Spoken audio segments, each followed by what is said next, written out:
Anda mendengarkan podcast Ngopas, Ngobrol Pastor, di mana kita akan ngobrol topik-topik yang berhubungan dengan pelayanan dan kehidupan para pastor, para hamba Tuhan, maupun juga aktivis Kristiani, baik di gereja maupun di dalam organisasi Kristen. Nama saya Pendeta Kian Holik dari Sydney, Australia. Nah, sebelum kita melanjutkan, jangan lupa untuk Anda subscribe channel ini dan nyalakan loncengnya di YouTube, supaya apabila ada video-video baru yang kami upload, Anda bisa langsung dapat mengetahuinya. Mengapa liturgi ibadah itu penting? Ada gereja yang tidak lagi memakai liturgi, atau ada gereja yang mempertahankan liturgi, saudara-saudara. Lalu apakah liturgi ibadah itu penting atau tidak sebetulnya? Kenapa ada yang bilang bahwa, oh kami tidak lagi pakai liturgi. Tetapi banyak juga yang mengatakan bahwa, no, gereja kami adalah gereja yang memakai liturgi. Bagaimana pemimpin gereja bersikap dalam tantangan seperti ini, khususnya ketika jemaatnya berkata, "Sudahlah, buat apa pakai liturgi-liturgian, kita bebas aja, free flow aja." Bagaimana nah, saudara-saudara, bagaimana menanggapi hal tersebut? Bersama dengan saya ada Pendeta Tias Afandi, dari GKBJ. Kita akan berkenalan dulu dengan beliau nih sebelumnya. Pak Tias, selamat datang di Ngopas, apa Ya, kabar? kabar baik Pak, thank you banget nih buat Mukanya kesempatannya. seger nih kelihatannya, baru jalan-jalan ya kelihatannya ya. Iya, segar selalu lah, Seger kinclong selalu. selalu. Pak Tias melayani di mana sekarang? Ya, saya sekarang pelayanan di Gereja Kristen Baptis Jakarta GKBJ, Jemaat Taman Hmm, Kencana. hmm, Saya melayani di sini hmm, sebagai worship pastor yang memang hmm, juga ngurusin liturgi yang sangat berkaitan dengan apa yang kita mau bahas hari ini ya. hmm. Dan saya juga terlibat aktif di Wonders of Worship Ministry, WOW Ya, Ministry, ya ya. sebagai teaching associate, mengajar modul-modul dan juga bantu konten-konten biasanya nyanyi di Mm, channel YouTube-nya WOW ya, Ministry. ya, ya. Wow, puji Tuhan, puji Tuhan. Pertama-tama GKBJ itu Gereja Kristen Baptis Jakarta, Baptis bukannya Jakarta. bukannya Bakmi Jakarta ya, Oh bukan, Baptis bukan, Jakarta. bukan. Ya, walaupun di sini banyak bakmi, di sini banyak bakmi. Eh, Jemaat ada berapa orang sekarang di Taman Kencana?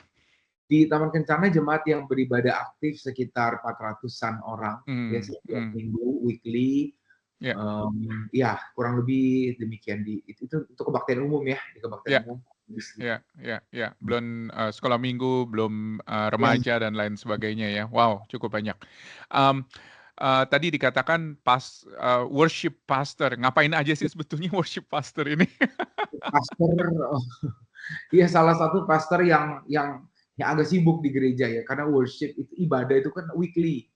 Heeh, Jadi kita nggak pernah rest, tiap minggu selalu ada, bahkan mungkin di beberapa waktu khusus kadang-kadang ibadah-ibadah khusus yang kita harus desain dengan, beda gitu. Jadi mmm, kerjaan saya adalah memastikan semua ibadah berjalan dengan baik, mmm, berjalan dengan alkitabiah ya, mmm, mhm, semua, ibadah itu berjalan sebagaimana semestinya. Jadi saya mengatur menyusun liturgi setiap minggu, mmm, saya juga memperhatikan pemilihan lagu dari para para worship leader, mmm, memastikan, menghubungi pengkhotbah dan lain-lain. Jadi kurang mmm, lebih itu yang saya kerjakan deh, dan semua urusan-urusan kreatif, yang iya. berkaitan dengan ibadah.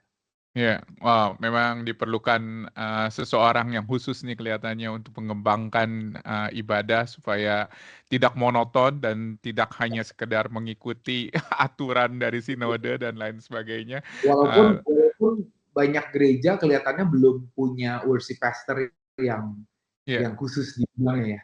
betul, betul. Iya, Mungkin iya. ini sebuah inspirasi buat gereja-gereja kelihatannya Saya untuk pikir memikirkan hal kelihatannya tersebut. sangat dibutuhkan. Iya, iya, iya, iya. Oke, Pak Tias, kita akan bicara mengenai liturgi hari Ya, ini dan pertanyaannya simpel, mhm, mengapa liturgi ibadah itu penting? Tapi mungkin sebelum kita iya, bicara mengenai kenapa penting, mungkin kita luruskan dulu yang dimaksud dengan liturgi itu apa sih? iya, iya, iya, liturgi ya. Hmm, Liturgi sebenarnya singkatnya liturgi itu tata ibadah, hmm, order of worship. Jadi hmm, urutan tindakan yang kita lakukan di dalam ibadah dari awal hingga selesai. iya, Yaitu definisi yang secara simpel, secara sederhana ya. hmm, Tapi liturgi sendiri sebenarnya artinya adalah sebuah pekerjaan publik. Jadi hmm, sebuah aktivitas rohani yang dilakukan bersama-sama oleh jemaat, bukan hanya para pemimpin ibadah ya. Jadi banyak orang berpikir bahwa liturgi itu adalah urusannya para worship leader, liturgis atau pemimpin-pemimpin ibadah saja.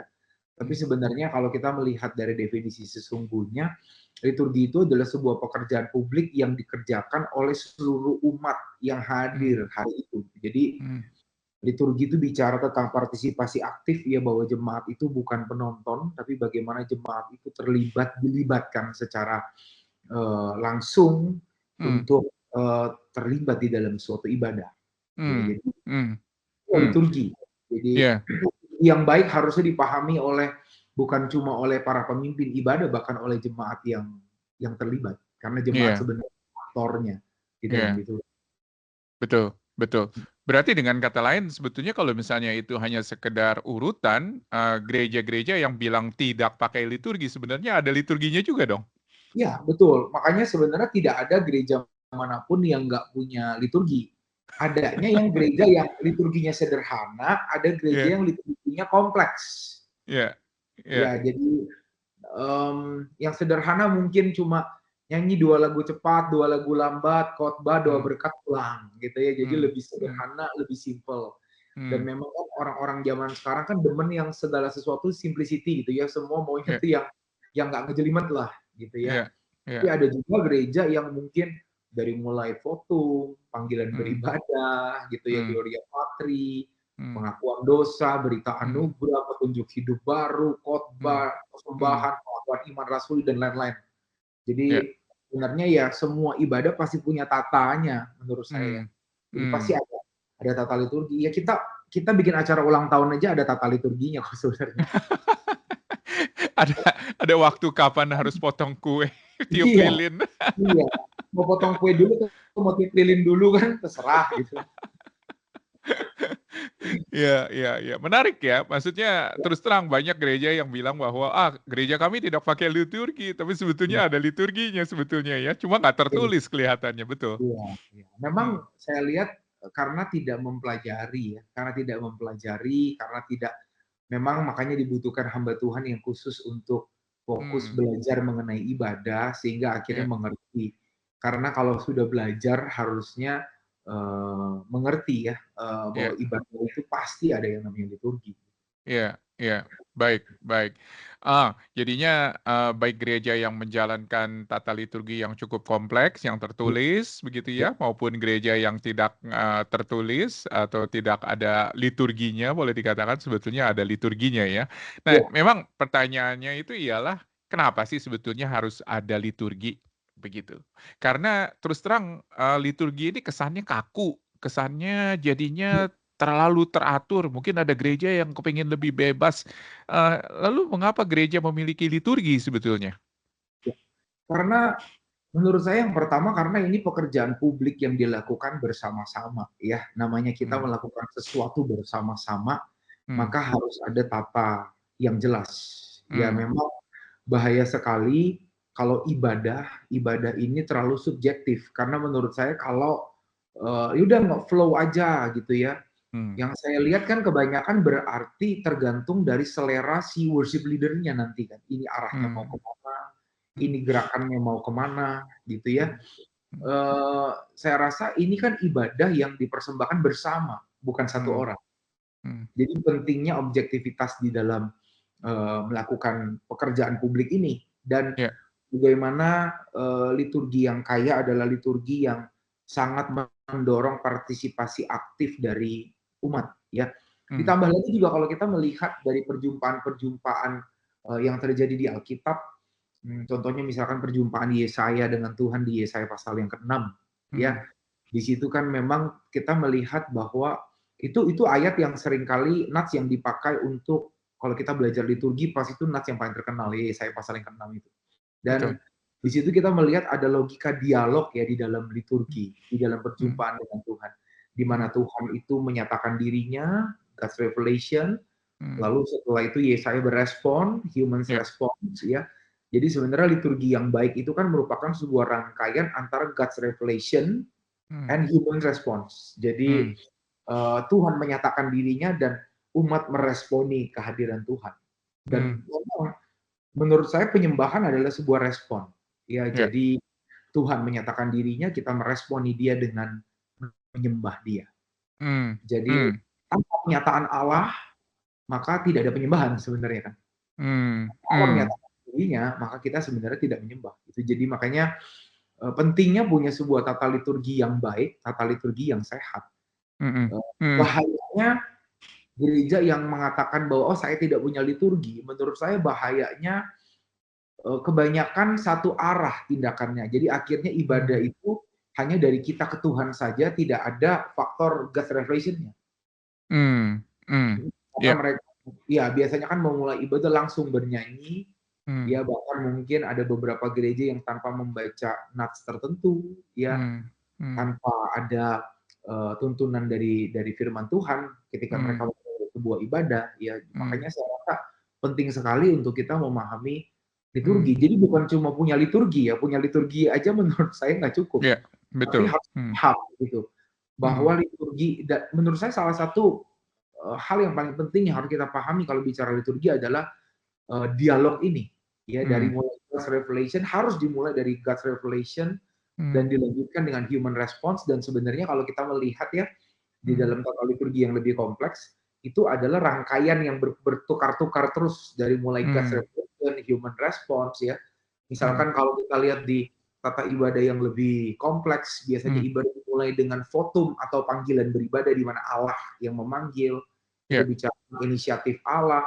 Lalu Hmm. setelah itu jemaat berespon dengan nyanyian pengagungan kepada Tuhan. Hmm. Lalu setelah itu ada panggilan mengaku dosa, di mana Allah memanggil umatnya mengaku dosa. Lalu jemaat berespon dengan mengakui dosa mereka dalam doa pengakuan dosa. Lalu Hmm. setelah itu Tuhan menyatakan lagi berita pengampunan. Hmm. Lalu Hmm. setelah itu diresponi dengan umat yang menyatakan petunjuk hidup baru dari Yap. Tuhan, dan respon biasanya ada pengakuan iman di situ, ya Ya. Ya. sebagai respon dari itu. Dan Hmm. setelah itu khotbah firman Tuhan di mana God's revelation lagi. Hmm. Lalu biasanya setelah itu ada persembahan di mana umat merespon dengan Hmm. mempersembahkan diri kan. Persembahan itu kan sebenarnya dalam liturgi ini bukan cuma karena gereja butuh duit gitu ya. Tapi sebenarnya persembahan itu kan simbol di mana kita mempersembahkan seluruh hidup Hmm. kepada Tuhan, tapi di Hmm. simbol ya. Jadi Hmm. dan sebenarnya kalau kita perhatikan dari awal sampai selesai ya, itu adalah Hmm. rangkaian God's revelation and human response. Iya, iya, dan apalagi ketika ditambahkan sakramen begitu ya, contohnya seperti perjamuan kudus atau baptisan Iya, bahkan, betul betul. itu juga adalah ketika masuk ke dalam rangkaian ibadah juga harus menjadi sebuah, simbol begitu ya dari apa, yang menjadi respon, dari manusia dan juga, sabda dari Allah. Kalau misalnya seperti kayak baptisan, Anda melihatnya gimana? Apakah itu sebetulnya adalah dalam rangkaian ibadah atau bagaimana? Rangkaian liturgi atau bagaimana?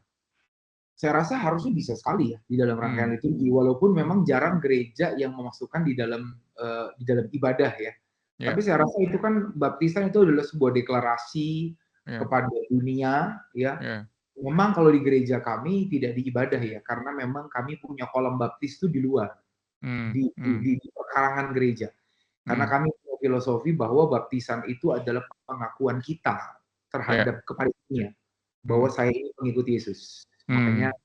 jadi kalau di gereja kami baptis tuh kelihatan dari jalanan gitu ya. Hmm. Hmm. Hmm. Filosofinya seperti itu gitu. Makanya Hmm. tidak dimasukkan di dalam ibadah. Tetapi beberapa gereja saya lihat kan punya kolam baptis bahkan di mimbarnya gitu kan ya. Ada Ya. di panggungnya itu kayak ada papan, kalau dibuka di bawahnya Ya. ada kolam baptis. Ya Ya. sebenarnya bisa juga dimaknai di dalam ibadah ya, saya rasa. Ya. Ya. Atau mangkok baptisan buat yang percik atau bagaimana Nah, begitu ya, betul, itu juga. betul, betul, Ya. betul.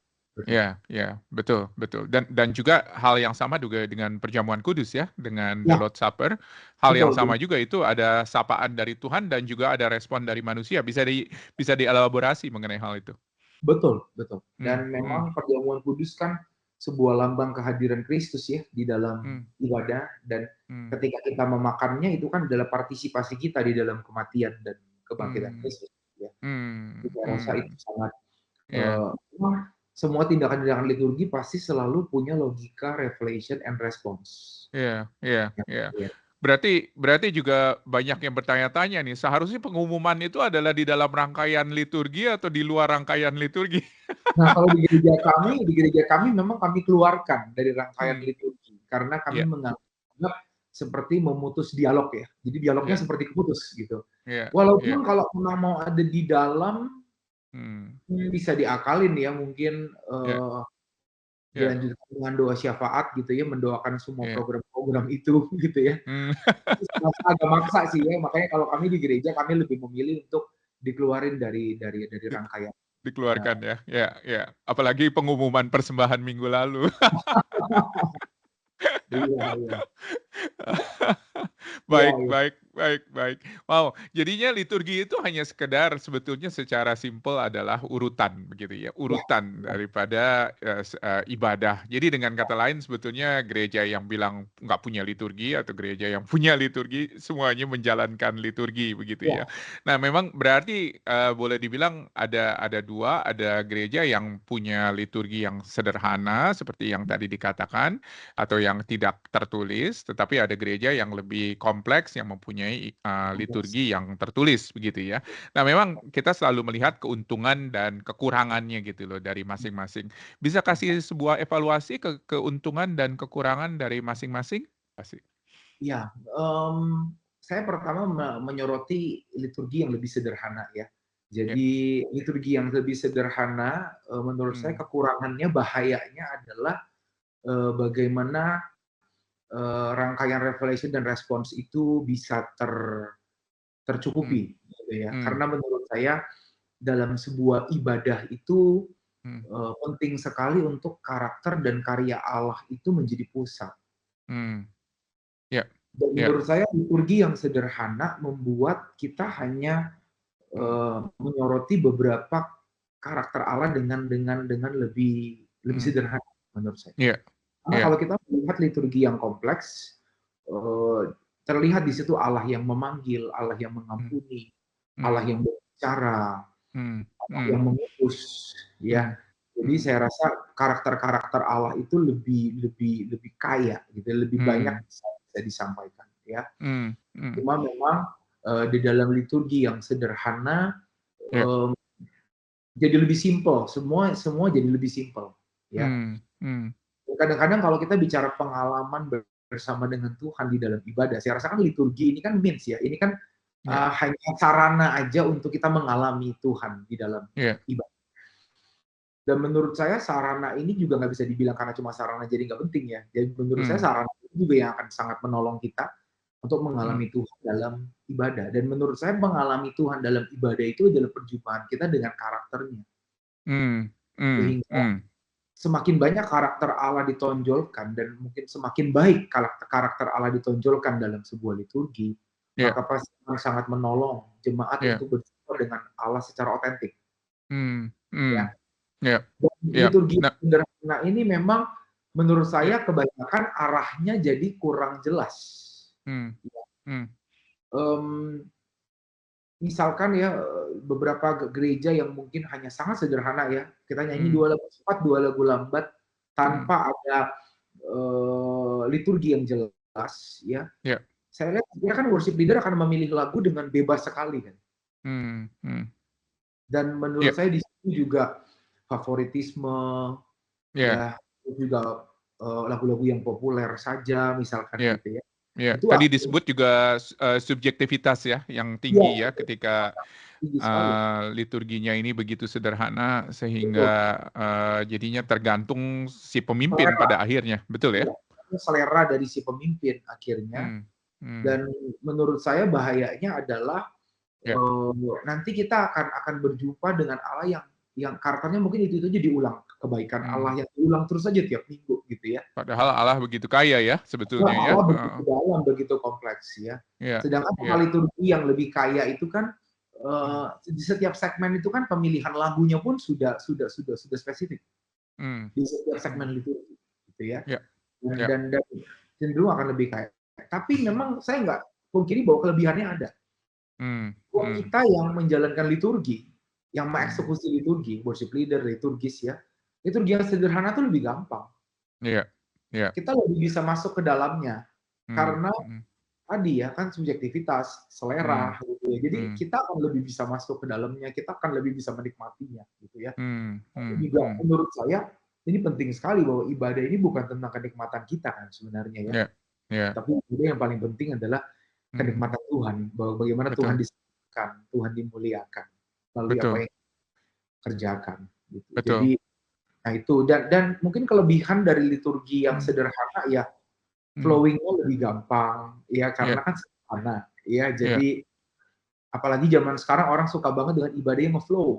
ya, Ya, dan mungkin ya, juga ruang ruang kreativitasnya jadi lebih luas sekali karena kan tidak ada liturgi yang kaku yang membatasi.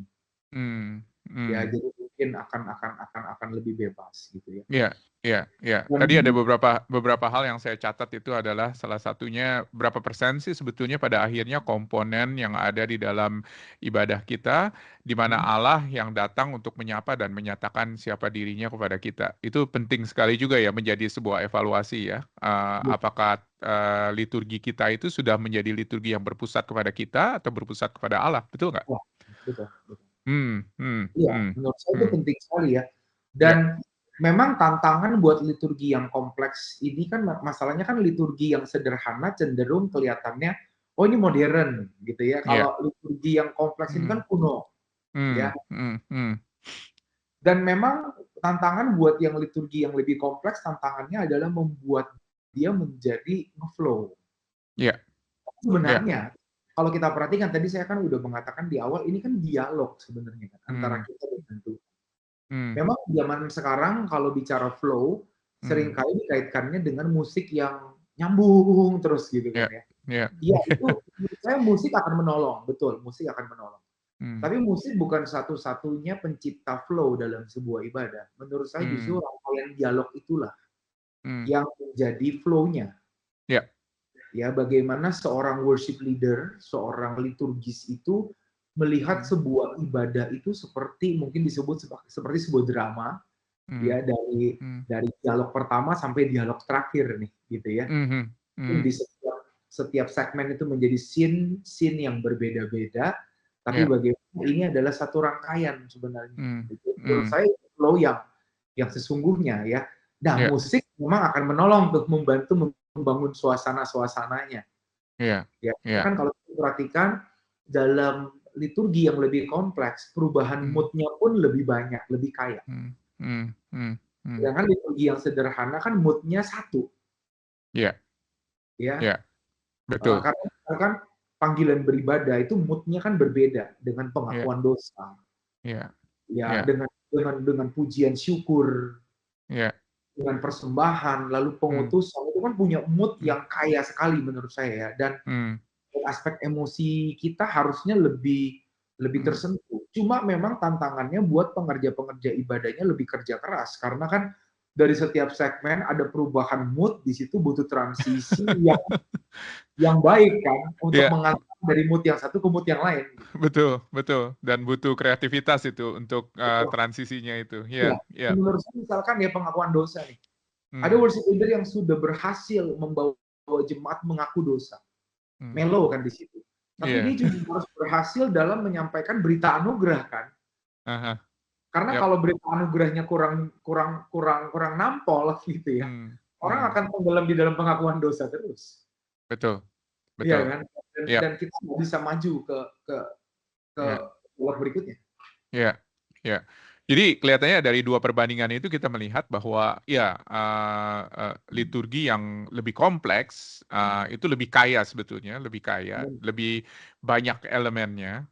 Cuma memang sekarang kuncinya itu adalah bagaimana membuat liturgi yang kompleks itu menjadi sebuah liturgi yang bisa dinikmati dari awal hingga akhir dan sebuah flow yang tadi dikatakan pakai kata flow, sebuah flow yang mulus kelihatannya dari awal hingga akhir, Dan tentunya Pak Tias pernah memikirkan hal ini atau udah melakukannya gitu loh ya.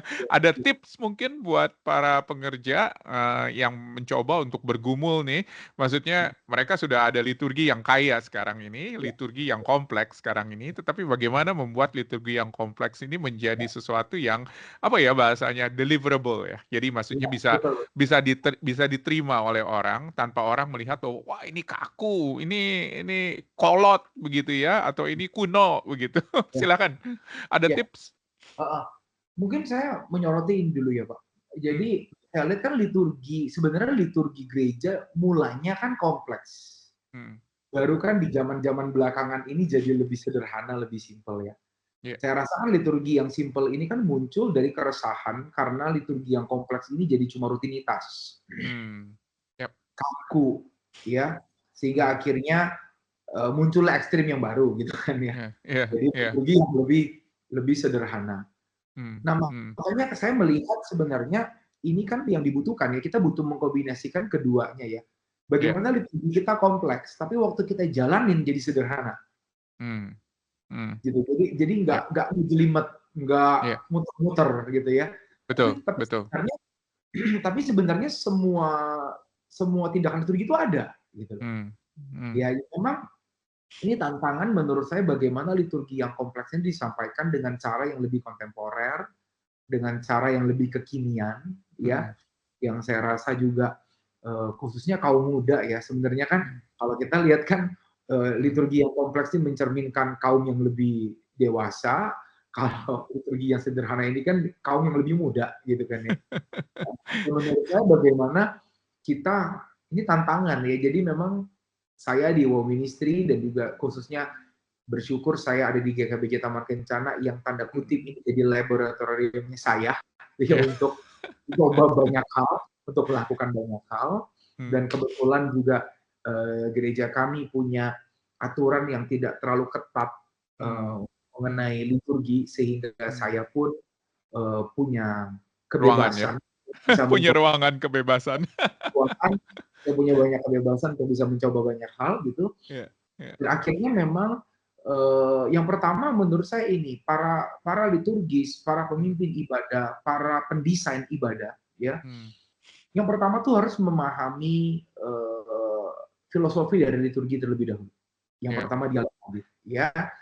Lalu dia harus pahami tindakan liturgi di gerejanya yang ada apa saja, hmm, meaningnya apa. Karena ini masalahnya gini nih, yang hmm, saya lihat kan gereja itu lebih banyak menurunkan how to-nya daripada why-nya. Jadi hmm, kenapa di gereja kita liturginya begini? Ya udah dari dulu begini, gitu ya. Nggak iya, boleh nggak ada, pokoknya harus ada. hmm, Jadi akhirnya banyak orang melakukan karena harus ada. betul. Hmm, Ya. Contohnya pengakuan iman rasuli lah, yang saya rasa suka dianggap sebagai sesuatu yang kuno, yang nggak iya, penting, gitu iya, ya. mhm, Tapi sebenarnya kita harus paham kenapa kita perlu pengakuan iman di dalam mhm, liturgi kita. hmm, Ya, hmm, kenapa kita perlu pengakuan dosa? Kenapa hmm, kita perlu persembahan? Kenapa persembahan ada dalam liturgi? hmm, Karena hmm, ada beberapa gereja di Jakarta yang mengeluarkan itu dari liturgi, hmm, hmm, ya. Jadi yap, makanya kita perlu paham dulu ini semua hmm, apa meaningnya, sehingga mhm, waktu kita melakukan dengan penuh meaning, ya. hmm, Dan saya bersyukur di gereja kami diberikan kebebasan untuk ya, misalkan pengakuan dosa nggak harus dengan satu cara yang sama terus, hmm, ya. Panggilan mengaku dosa, misalkan dalam ibadah-ibadah khusus, kami hmm, bisa pakai drama yang menggambarkan keberdosaan manusia, lalu setelah itu ada panggilan mengaku dosa, hmm, ya. hmm, hmm, Jadi ada ruang untuk kreativitas hmm, yang membuat tata liturgi yang kesannya kuno ini menjadi hmm, kekinian. hmm, hmm. Dan Menurut bisa saya, diterima begitu ya oleh generasi yang lebih muda khususnya yang menganggap bahwa, "Oh ini, liturgi ini adalah kolot atau kuno," begitu loh. Iya, dan iya, juga iya. musik ya, bagaimana musik berpengaruh. Mmm, Pemilihan lagu mungkin, mmm, contohnya di gereja kami memang iya, sengaja menaruh lagu cepat di awal, ya mhm, karena kami mendefinisikan panggilan beribadah. Kalau kita lihat panggilan beribadah di Mazmur itu kan rata-rata bersorak-sorailah bagi Tuhan, ya, iya, iya, bersyukurlah, masuklah ke dalam gerbangnya dengan ucapan syukur, dengan betul, sorak-sorai, maka habis itu kami langsung taruh lagu yang upbeat di situ, yang memang tentang sorak-sorai buat Tuhan, bersyukur ya, lagu-lagu tentang kebesaran Tuhan. Ya. Dan memang akhirnya kami kumpulin lagu-lagu beat lambatnya itu setelah pengakuan dosa dan sampai sebelum firman. Jadi membuat pinter-pinternya kita untuk membuat mood-nya tuh nggak terlalu naik turun. Iya. Gitu Iya. ya. Iya. Nah, memang ini setiap menurut saya memang nggak ada pakem yang pasti ya. Jadi memang setiap pengerja ibadah ini, para pemikir-pemikir di ibadah di gereja masing-masing ini harus benar-benar melihat dan memikirkan bagaimana flowing-nya tetap akan baik. Dan transisi penting sekali ya dari satu segmen ke segmen yang lain, Iya. bagaimana membuat transisi. Iya, baik. Wow, pembicaraan kita kaya sekali ini, dan kelihatannya ada begitu banyak hal yang perlu kita unpack begitu ya, secara, lebih spesifik satu persatu gitu. Tetapi memang waktunya ini loh, Iya iya. kita waktunya sangat terbatas. Yes. Terima kasih Pak Tias buat Ya. waktunya dan, sebelum kita tutup mungkin bisa kasih sebuah, satu final remark, satu statement mungkin terakhir, khususnya buat para pemimpin-pemimpin gereja nih, yang sedang bergumul nih dengan apakah pakai liturgi atau tidak pakai liturgi, dan kalau pakai liturgi seperti apa, begitu ya, liturgi kompleks seperti apa.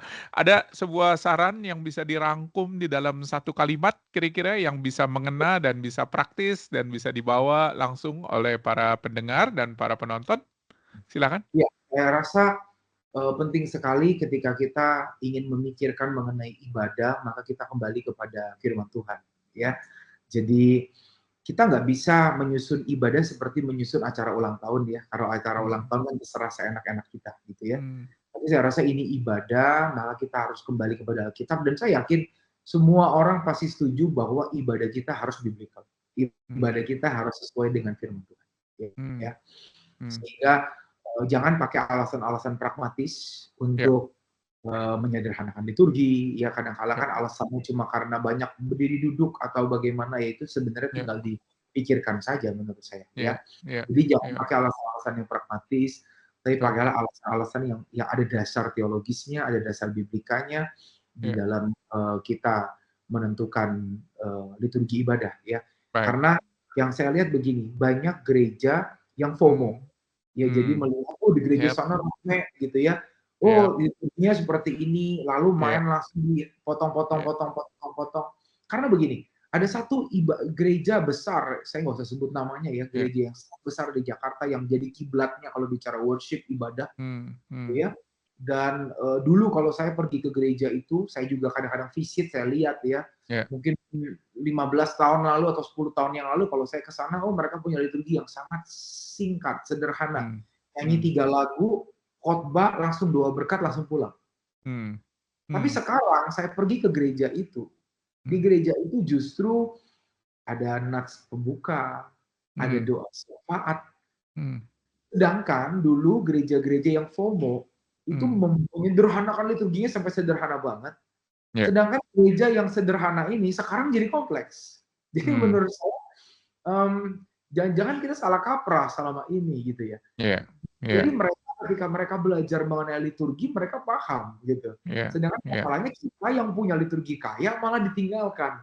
iya, Jadi iya, sehingga pesan saya mungkin bagi para pemimpin gereja, jangan karena FOMO, jangan karena iya, insecure mmm, yang melihat gereja lain, dan mmm, menurut saya penting kita kembali kepada Alkitab dan mmm, memang kalau boleh juga gereja mungkin investasi untuk mengutus hamba-hamba Tuhannya studi mmm, khusus mengenai ibadah ya, mmm, karena saya rasa, iya, gereja sangat membutuhkan. iya, Minimal mungkin bukan satu gereja lokal lah ya, minimal di satu sinode ada beberapa hamba Tuhan yang mmm, memang, lulusan teologi ibadah ya, mmm, mmm, dan memang akhirnya bisa menyusun liturgi baik secara sinode ataupun secara gereja lokal iya. dengan lebih kaya ya. Betul, amin. Dari Dan itu doa kita dan itu harapan kita. Terima kasih banyak buat waktunya Pak Tias.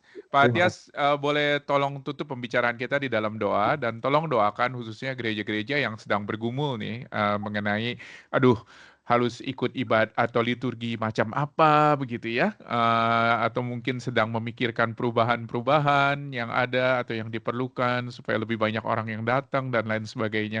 Biar mereka boleh kembali kepada Alkitab dan Siap. tidak FOMO tuh seperti tadi yang dikatakan ya. Tolong tutup dalam doa. Makasih. Siap, oke. Kita berdoa. Tuhan, kami sungguh bersyukur kalau kami diberikan anugerah yang besar, yaitu ibadah bagi setiap kami. Kami bisa mempersembahkan yang terbaik buat Tuhan. Dan bukan hanya itu Tuhan, ketika kami hadir dalam ibadah, Engkau yang mengundang kami, Engkau yang memanggil kami, Engkau yang memberkati kami, Engkau yang berbicara kepada setiap kami, Engkau yang mengajar kami, bahkan Engkau yang mengutus kami. Kami sungguh bersyukur untuk karunia yang besar ini, dan hamba-Mu ingin berdoa menyerahkan gereja-gereja-Mu, Tuhan, biar kiranya kami boleh makin sadar dan kami makin paham bahwa ibadah ini harusnya adalah untuk kemuliaan Tuhan, ini bukan tentang selera kami, ini bukan tentang apa yang kami mau, tapi ini adalah tentang apa yang Tuhan mau, apa yang Tuhan kehendaki. Kami tahu Tuhan, saat-saat ini banyak gereja yang sedang berupaya memperbaharui ibadah, banyak gereja yang sedang berupaya untuk membuat ibadahnya menjadi lebih menarik. Tapi kami rindu Tuhan, biarlah ini bukan hanya sekedar ikut-ikutan, biarlah ini bukan hanya sekedar karena FOMO, atau bukan hanya sekedar karena kami merasa insecure dengan gereja lain, tapi kiranya Tuhan berkati para pemimpin gereja, biar kiranya Tuhan, ada hikmat dari Tuhan, Roh Kudus boleh menuntun kami agar ibadah yang kami persembahkan ini lebih-lebih lagi menyenangkan dan memuliakan Tuhan. Berkati hamba-Mu berdoa, kiranya Tuhan bangkitkan hamba-hamba Tuhan dalam teologi ibadah, berfokus dalam bidang ibadah, agar umat Tuhan, ibadah umat Tuhan dapat menjadi ibadah yang berkenan dan ibadah yang menyenangkan hati Tuhan. Terima kasih Tuhan. Terima kasih Bapak, kami bersyukur buat podcast ini, juga berkati untuk Pendeta Kian Holik yang terus punya visi yang besar di dalam podcast ini, biar kiranya Tuhan akan terus memberkati, makin banyak orang yang boleh dijangkau melalui podcast ini, sehingga banyak orang diberkati dan makin dibangun. Terima kasih Bapak. Dalam nama Yesus kami berdoa. Haleluya. Amin. Amin.